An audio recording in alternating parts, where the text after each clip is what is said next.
How do you find really good people? Well, I'm looking for the mindset. I don't care about the previous experience. I don't care about the age. I don't care about any measurable parameter. What I'm mostly interested in is the mindset.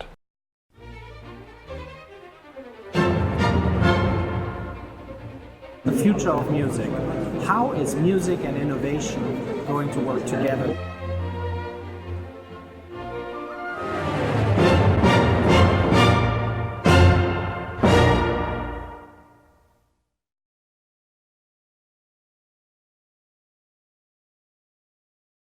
You're an entrepreneur by yourself. Have you ever always been an entrepreneur, or where did you start your business career?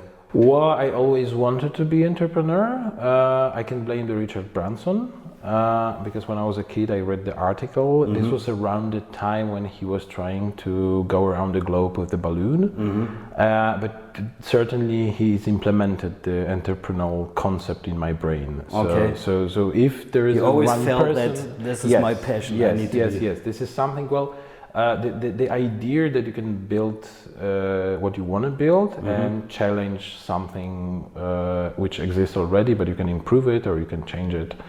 Interesting mindset. This was something that drives me. So whether I work for the corporation or work for myself or for my company, it's the same mindset. Basically, change things, improve. That's very interesting because most people don't have such mindset. They and even you, I guess, you didn't grow up in an environment where this was taught you. And or where did you grow up? I grew up in Poland, but I think that's it's not about the formal education system. I always build the things with my parents, the way we play, the way we work. So definitely, I have a huge. It's in your DNA. Yeah, I have a huge depth for them. Although they were teachers, so they didn't run a business. Okay. But they certainly my internal drive to understand something or build something came from home as well. Interesting. Yeah, so that is very special. They were teachers by themselves and had a different mindset than many other teachers, I guess. Maybe, I don't know. It's hard to generalize, so I'm not sure. But they certainly let me do a lot and let me explore and incentivize me to explore. So this is I think the biggest thank you for them. So exploration and creativity is maybe the most important thing we can all learn in life, and to see life as a thing we can improve, change things, and don't accept everything like it is. Yes, but I would say that there is yet another thing that is extremely important, and we have to learn and teach this, because it's not only about the change, because change could be delivered in a very brutal way. So I think it's very important that we should learn ourselves how to be a decent and good people, how to lead in a way that we deliver the change properly, not the change for the change, or we don't enforce the change, because change itself has no value if it's not delivered properly. Yeah, it doesn't improve someone else. Yeah, someone else's life, but not only life. I think the equally important is how we introduce change, and this is the topic that will be more and more discussed in the world, because we now enter this wave where we will have the robots, we'll have autonomous driving, we'll have the AI. So the way we set up all of this system won't be related to the technology, because we can set it up in a way that we replace the people or we provide a transition. We can discuss about the AI in multiple ways. Exactly. So we can set it up, AI, in multiple ways. The way we use these tools, it really depends on how we behave like a human. We are humans, so we have to behave in a proper way to just set up the system to actually change, but change in a way that it will improve the world. So shaping the change is one big aspect, right? Yes. Okay. That's important. Getting back to your business career, where did you start your working life, and what was your first position, or where did you? Well, what was your first job, for example? The first job I was 15 years old, and the first job was in network engineering. Basically, this was the time when the internet exploded, and everywhere around needed the network engineers. So I just discovered that I can earn very good money trading my skills. So this was the first way to earn money. You were paid for learning. Yes, yes. I was prepared for learning, but first I had to learn the skill, exactly. because there Basics, was no tools, I was just curious, and this was the first job that led to money. And a couple of years later, I just started a regular career. But this was also something that shaped me as an entrepreneur, because it was at a very young age I discovered that I can trade the knowledge for money, basically. So this was very valuable as well. And then you moved to Apple, I think? Yes, this was at some point in a career. A main part of your career, right? Yes, this was the important part of the career, but the way I moved there is also a little bit maybe interesting for some, because I was working as a network engineer, and then I decided that I will help to the school in a very poor city district. So I became a teacher, and I tried to help the school to grow, to connect the school to the internet, to arrange the network equipment, the computer equipment. And to bring young people to the computer, which was the vision of Apple in those days. Yes, but my story with Apple started because in Poland back then, because I grew and I was living in Poland back then. The school could pick up the PC platform or the Apple platform, and I just picked up the Apple platform, mostly because I was aware that the brand is, from the brand reasons, this was I didn't knew the PC brands back then, so I just picked up the Apple. And that's how I encountered first the education department, and a couple of years later I was just working in the education department. I started working in the education department at Apple.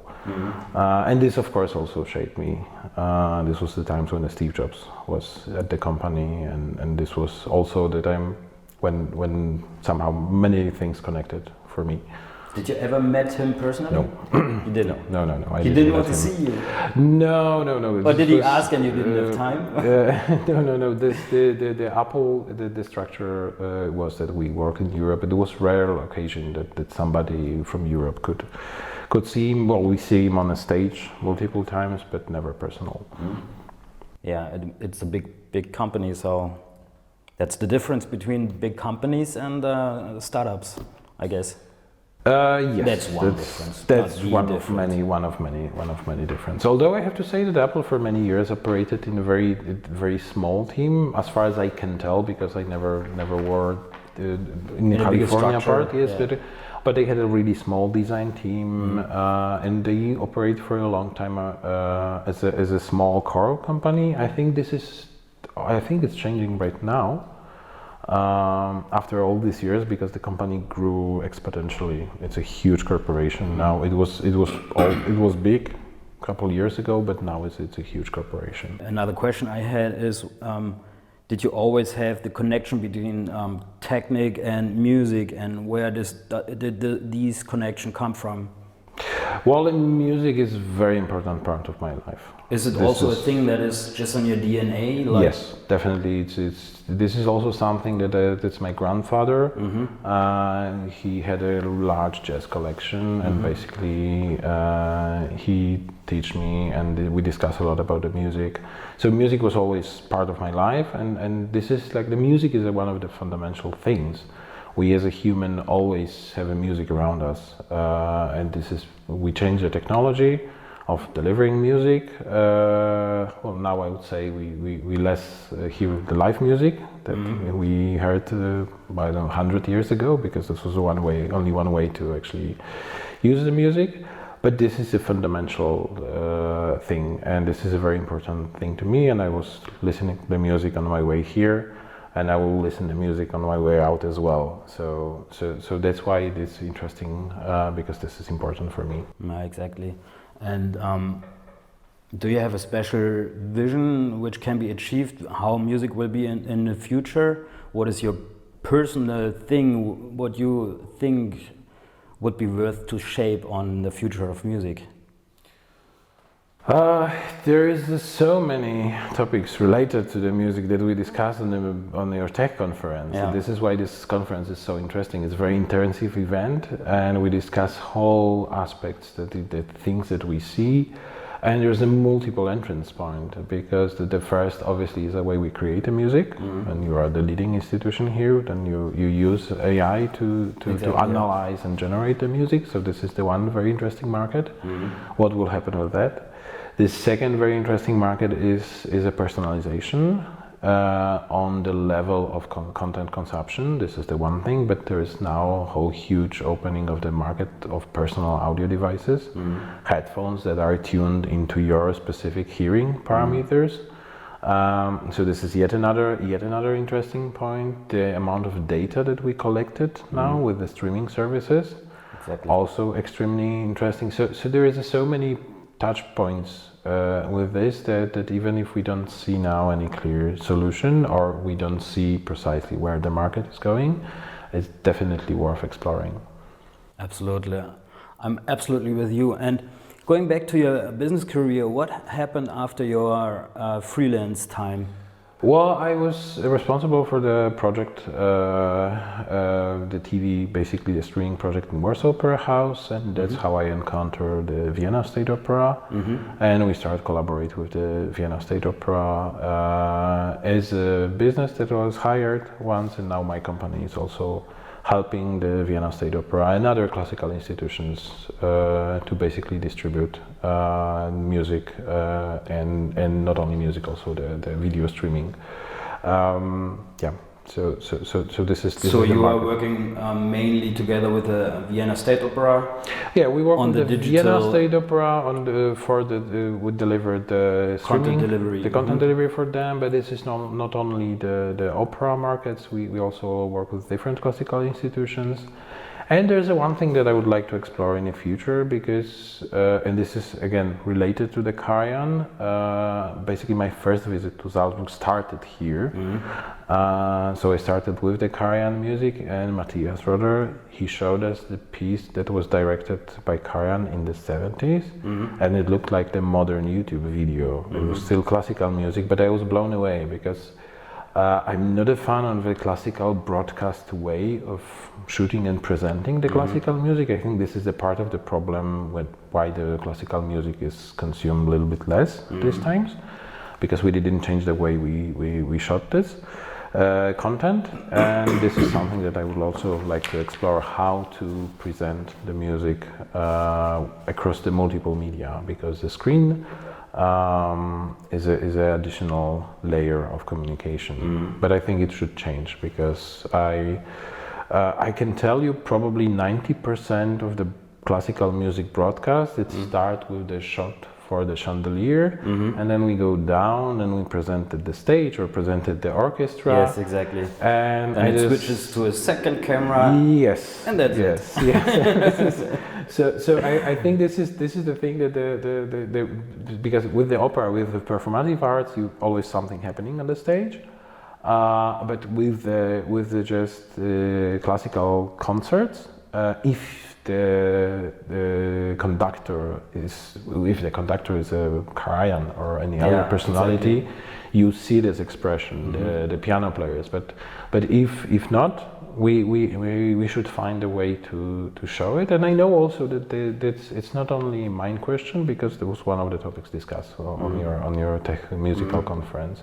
And it was a funny thing, I don't remember the name of the company who is shooting there, but there was like I remember the quote.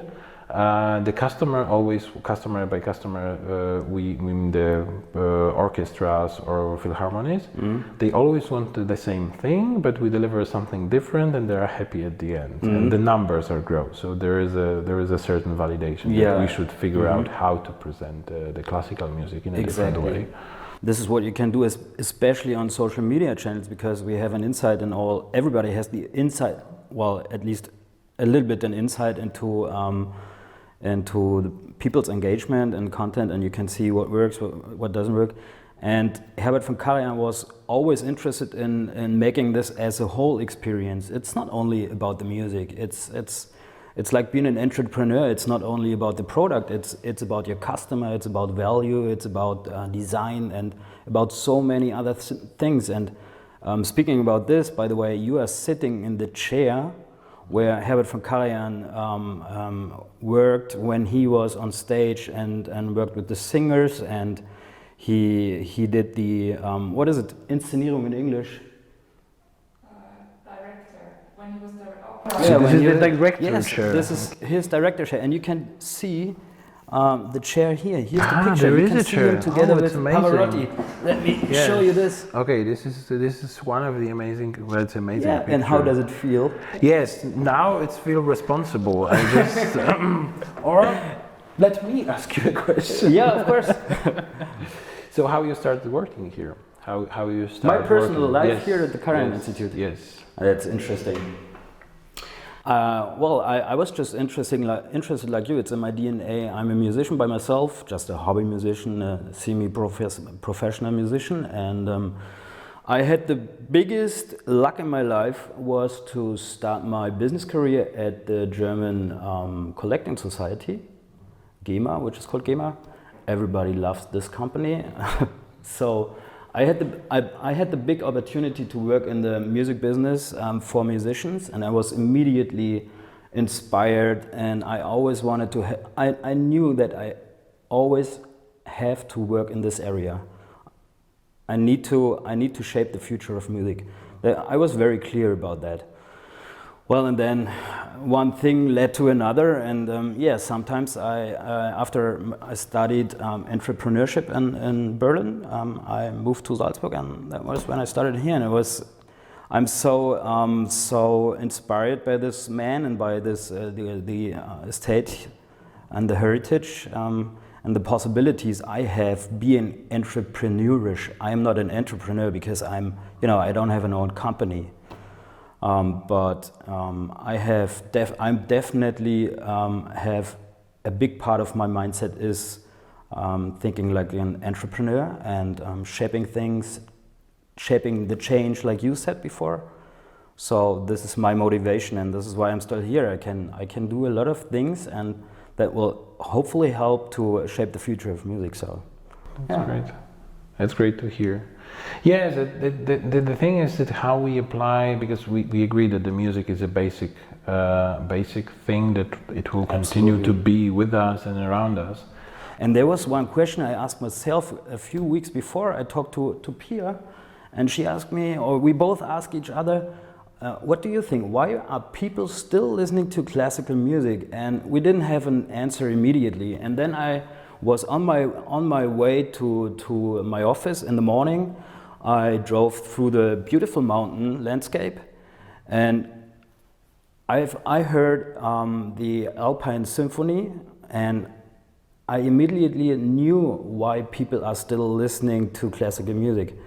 I cannot explain. It's something very deeply in my own feelings, but I think I'm pretty convinced that music is something unique, which is magical in the people, and it will always be, and it will be always interesting to give this expression a form, an audience, or. I don't like the question why you listen to the classical music. Like the classical music was something special. It's music. Mm-hmm. And this is my view about the listening of the classical or any other music. Everybody has some preference. What I would suggest, just check all the music, because sometimes I'm entering the opera and I have like the metal music on my headphones, and then I immediately switch to the classical music. But it's still music. It's a different energy, different flow. And you're absolutely right. Yeah. So I don't like. I'm not a fan. Maybe not. I'm not a fan of the question, because either you listen to music or you don't listen to music. But the type of music that you listen, it's more or less related to the situation. Yeah, the reason why we both asked this question was that we had the feeling or we ask ourselves if there are more and more people that don't ever heard any piece of classical music. And speaking about that, do you think as a music tech startup entrepreneur, do you think that there are special challenges for classic music in the music business?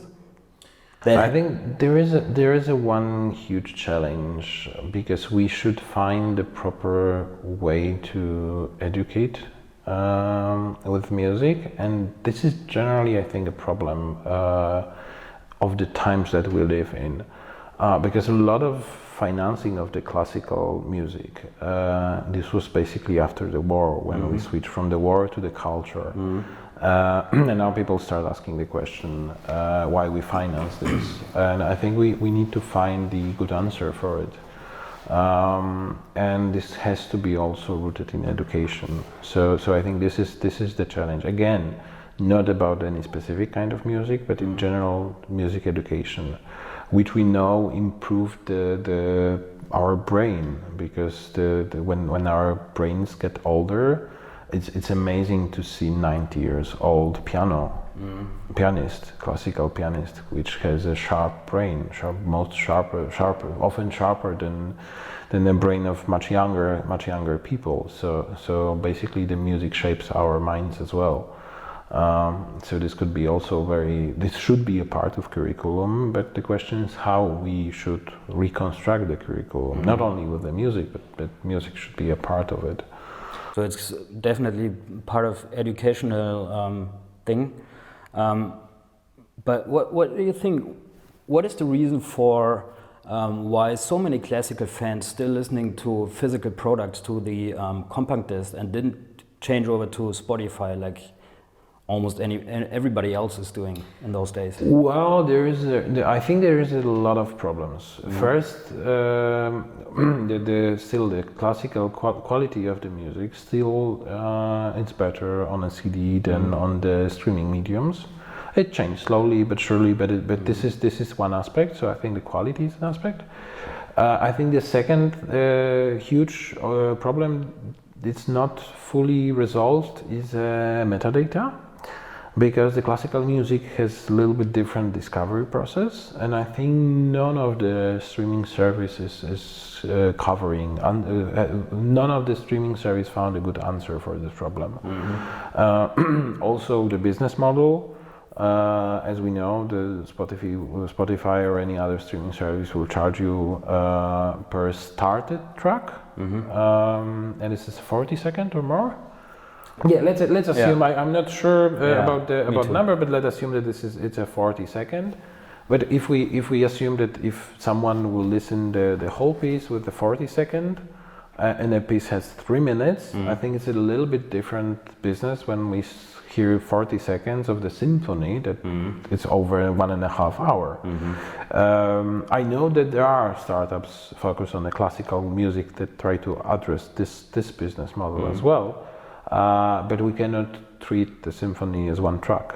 Well, it is a one track, but I think it's a completely different model. It should be the different model for the symphony, and for the song that lasts for 3 minutes. It should be. I think it should be. It's a little bit different. And also the catalog, because in a way, in a classical music, we reuse the same pieces for multiple times. So it's a different discovery process, and this is something that also should be addressed somehow in the search engines and in the metadata. Search is one big aspect, I think, because it's my experience that on Spotify, for example, I almost never find anything, the specific classic music piece I'm looking for. You know, I'm not looking for, let's say, a very common mainstream title, Beethoven 5, for example. I'm not looking for Beethoven 5. I'm looking for show me Karajan Beethoven 5 from 1962 or 1963. Well, you are the power user. Yes, I am, of course. But so many classical users are also very deeply into the issue, because it's the interpretation decides if you like a piece or not. This is, I'm absolutely convinced about that. And if I'm hearing the wrong interpretation, for me, the wrong interpretation of a music piece, then my mind decides that it doesn't like the whole piece. So that's why I think I'm sorry. I just wanted to mention a very interesting thing, a thought I had. We all are using more and more these voice devices, and try to search just by asking the question. For example, Alexa, play me Beethoven 5 from Karajan. It's not possible. It's not possible. No, it's not possible, and additionally, a lot of content in the streaming services, this is the content was, now I believe it's also recreated by the AI algorithm. So if you ask Alexa about a specific piece of music, even in a pop music or rap music, you often get a different answer. Exactly. I was looking for the specific audio track from the soundtrack. I thought it was a Tarantino movie, from one of the Tarantino movies, and I discovered that there are 7 albums with the music like from Tarantino movies, and it was really annoying. But it's a way, it's a different.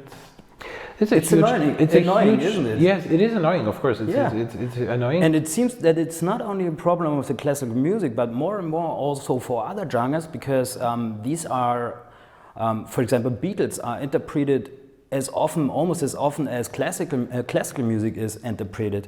So I think there's a big upside potential on the side of for Spotify. Yeah, I believe that the right curation, which I think, leaving aside the AI, which I'm a big believer in AI. Yeah. I think it still needs the human creation. I think the Apple is doing the best job there. Because from the beginning they use the human creation as a part, and they have a radio station. I'm also a big believer in the radio as a medium which could be with us. I'm a huge podcast fan, and also the radio station. And the Beats One is, for me, the Beats One is a way to discover the music, not the classical, because they don't have a classical music there, but you can really see when what is happening on the music stage. And I think we should have more radio station, not from the regions, but from the genres. I think we have to look for the good classical music radio, actually, with the global reach. I think there should be something like that. You should maybe maybe talk about a second time about this. And I also think, or what do you think? Maybe it's also a question of having the wrong again, not the perfect metadatabase structure that is Spotify working on. Well, at Spotify, I believe that I'm not an expert with this, but I believe the whole streaming services use external metadata bases. So, and they are delivered by the same format like an album was before. Yes, I think this is the same. And so, and it's interesting. I'm aware that there is the companies now try to solve the problem, because the metadata within the music business, whatever this is it the classical music or any, this is the basic business, the most important thing to conduct the business, because the metadata will decide exactly how many times we have to pay this royalty. You're a royalty expert, so the good metadata is a basic. And when we have a lot of people involved with the music production, you cannot omit somebody. And it has to be reflected in the metadata as well. And especially when you think about the next, let's say, 5 or 10 years, when the most of the business will be driven by voice devices, then every brand that is very strong in the minds of the people won't work. That is not only in the mind of the people, but also in the metadata. That will not play any role. I'm very convinced. Yeah, the problem that we had also with all of these devices that we can control with the voice is also the multi-language problem. Because let's say we control the device with English or German language, but then we ask for the Russian piece. And the device should understand our mixture of the languages, but I think there is a lot to do with this space. of multi-language discovery, content discovery, and the way we control it. So I think it's accelerating, and this is one of the exponential technologies. So I believe we will see the huge jumps every year. But I think this is the challenge for these devices. Yeah. And it's good that there are actually a lot of challenges, because well, this all motivates us to develop more new ideas how to bring music into the future. So I personally like to see problems, because this is something we can work on in the future. Problem is the first step to a solution. Absolutely. Getting back to the business you did before, I just read in your profile that you started a new business called INTIO. INTIO. Is this something you can already speak about?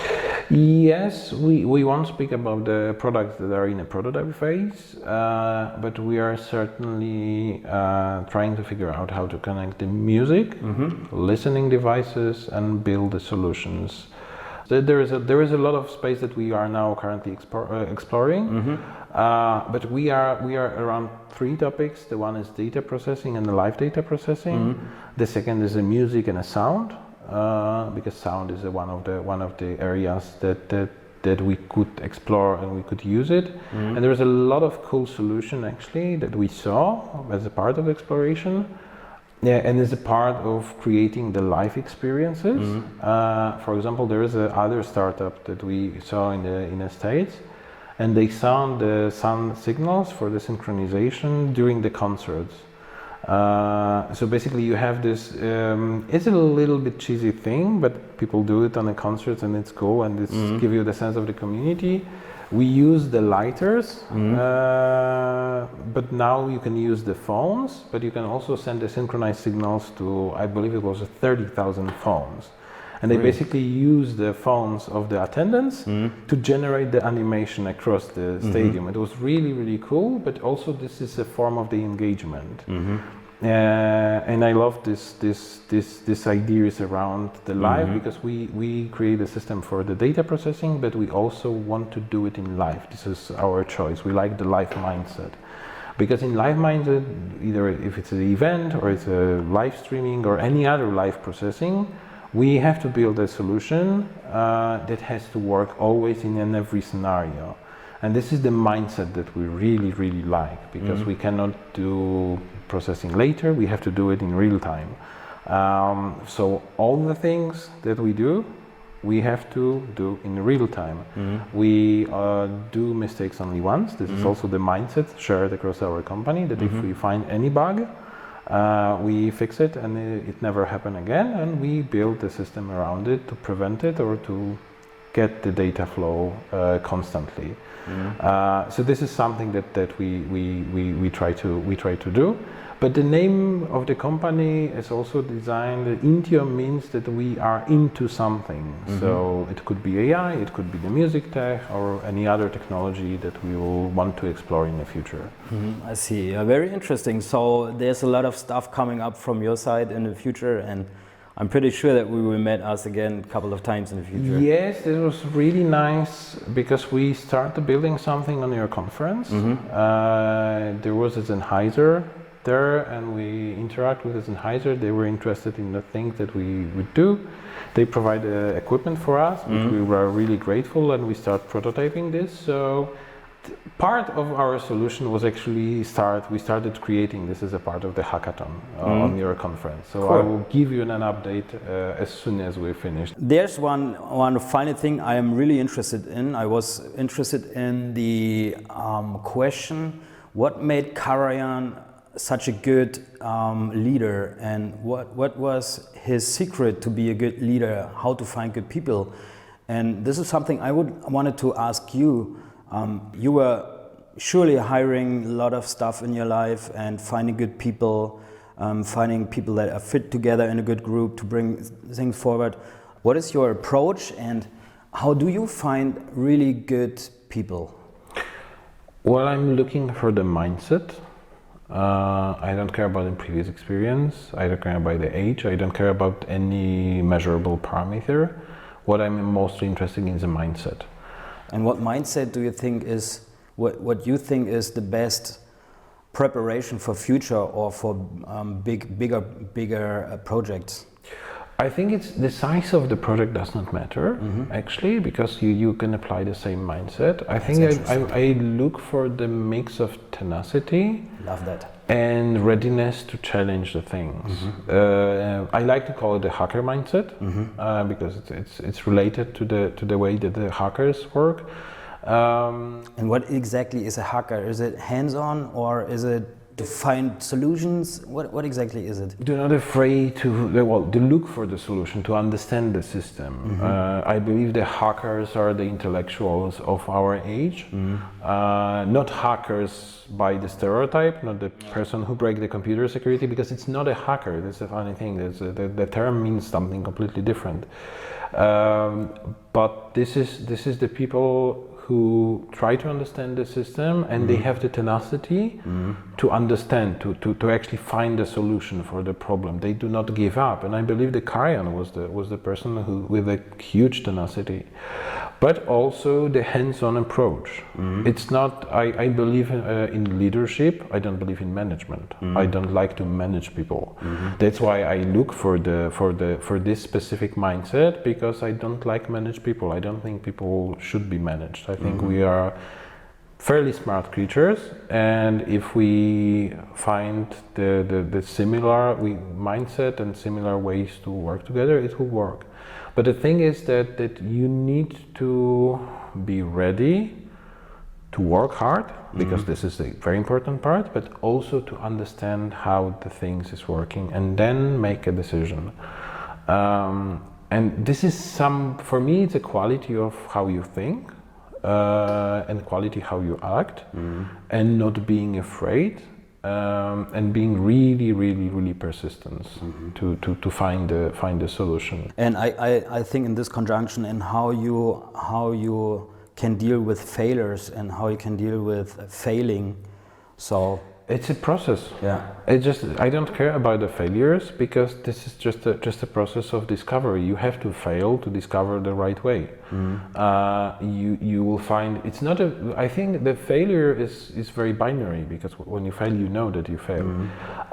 But I think the part of this mindset is to not give up on the first solution that you came. The first way how to solve the problem, because there is a better, more optimized way. So it's not about finding the solution, it's about finding an elegant solution, which is simple and effective. Love that. You know, you can solve the problems on multiple ways, but there is one or two ways when you solve something in a very elegant, effective, scalable way. And this is the way. This is something that I look for. And when I build a team, I try to look for the people who I know that won't give up. I look for the people who know they won't be afraid to propose the solution. I look for the people who will say no openly to me. I love when I hear no. I love when they challenged me, and I love when they came up with their own solutions for doing things. This is something what I'm looking for, and I feel comfortable with this kind of the solution. I wouldn't like the work environment or the project environment, because now I think we lose the boundaries between what we do for work, what we do as a charity activities, and what we do as a completely our personal activities. I think everything is now much less defined than it was a couple of years ago. And do you think this is the case for also for big companies, or only for is it only limited to smaller companies, startups? Well, the challenge is everywhere. It's really interesting how you see how now the large companies copy the small companies. The hackathons that I love and I attend as often as I can. This was a couple of years ago. This was the thing that was really in a small closed group. Now all of the large companies run hackathons, even in the fashion space. I discovered that a couple weeks ago there was a hackathon run by the fashion company. So this is the tool, and these tools are open. The problem is how you apply the tool and why you apply the tool. Because if you're the large company and you heard that the hackathon is a good thing, you organize the hackathon and then you don't do anything with the result, and the results are not implemented, or it was just an activity because it's good. Yeah. HR department suggested exactly. that we should do a hackathon because our employees will feel better. Yeah. Probably, but if you don't continue this way of thinking, this smart employee will leave. Yes, it's less and less reasons to work with the large companies, and more reasons to work with the smaller, not necessarily companies, because we can now organize the teams. You are the prime example. Your social media team is located, it's geographically distributed, right? So you hire the people from multiple parts of the world to create the content. And you can do it extremely fast. I'm able to have an idea this morning. I told you before, to have the idea in the morning, to have an interview with an applicant on the other side of the globe in the evening, and start working with him at the next day. Yeah, it's pretty easy. Yes, it's pretty easy. Yes, and this is how we now can operate. And the large companies, nothing bad will happen for them for many years to come. But this is the situation changed. So now it's more important to also change the way you work with people, because the smart people has a choice. Really has a choice. For the first time, you can be everywhere, and you can do anything you really want. It's not simple, because we have the discovery problems, because with all of the structure that will fight the change, as structures always do. But jumping back to the Karajan, I think this is something that I would like to explore, the Karajan leadership and how he became the leader. Because the obsession about the quality, this is the one thing, but the second thing, the way he actually lead people. I love his quote. It's like how to conduct the orchestra, and I believe the answer was knowing when to not disturb them. Yes, I really love this quote, because this represents exactly. I work precisely the same way. I try to find great people and just do not disturb them. Just help them. Absolutely. We have this quote in our official trailer for Karajan Music, Life and Works of Karajan Music. It's absolutely. It's still very relevant, I guess, for our world today. You have to know when to be quiet, and just to let people do what they do. Yeah, and I believe leadership as a concept is not a new thing. Another book about the management, we switch to the management part, but this is the great book that I could recommend to you and to our viewers. The HP way, the basically how HP was built as a company which was friendly to the engineers, to let the engineers grow. Then a little bit, the company that was founded around the same time, the ARP, it's a construction company, also the engineering company. And there is an ARP speech, which is like the written values of the company, which are very, very fair. And it's amazing, because this is the leadership when the leader is trying to help and create a very fair environment. I believe the ARP is built around that all the engineers in the company are also the owners of the company. Nowadays we have the Simon Sinek with the great leadership books as well, and as he's trying to promote the leadership. And the Karajan, obviously, I would like to include the Karajan and actually explore his leadership and the way how he grew as a leader, what led him to act and behave how he behaved. Because I think he was a great leader. You should explore this. We should explore, and I have an idea. We should ask the community out there. Maybe there's someone out there who directly worked with Karajan and who has a story to share. So let us know. How was it to work with Karajan, and what made him special, especially in terms of leadership and moving things forward, motivating people? So let us know if you can. Thank you very much, Daniel. It was a great talk to you, and hope to see you again. Cool. Thank you very much.